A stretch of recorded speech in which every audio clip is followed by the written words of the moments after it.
je to super. Od zápasu si myslím, že sa zlepšujeme.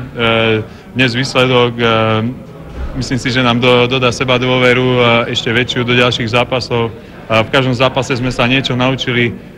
Myslím, že ako mužstvo sme teraz po týchto 3 zápasoch lepšie, než keď sme prišli na šampionát, takže sa tešíme na ďalšie zápasy. A dnes sme samozrejme podali si myslím, že veľmi dobrý výkon, napriek tomu, že sme na chvíľku v tretej tretine ako keby zaváhali, čo len ukazuje, že proste tie mužstva na týchto majstrovstvách proste sú na takej úrovni, že len malé zaváhanie, samozrejme, že hneď využijú, to bola pre nás lekcia, z ktorej sa isto poučíme a aj možno aj takýto maličký fakt nás trošku ďalej posúva o kročík vyššie ako kvalitatívne.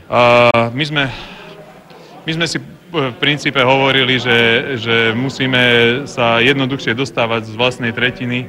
Tam tie 2-3 shifty nás tam zavreli a točili a my sme si držali ako v princípe celkom dobre ako tú pozíciu, že sme boli okolo brány, ale nebolo to dosť agresívne a na to sme sa vlastne cez tú prestávočku trošku sme si to pripomenuli a potom sme začali dostávať puky viac z tretiny oveľa rýchlejšie, takže sme aj síly šanovali a myslím, že sme šanovali aj trošku budku v bráne. Zmení sa to, že v princípe ranné rozkorčuľovania asi nebudú.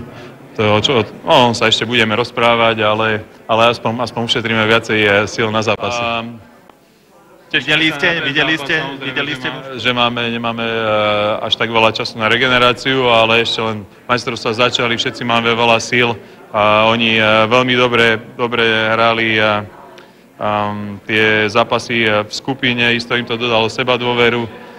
Napriek tomu si myslím, že máme natoľko silné mužstvo, aby sme ich zdolali a isto ich zdoláme. Každopádne sa pripravíme na 100%, už sa tešíme, neviem sa dočkať.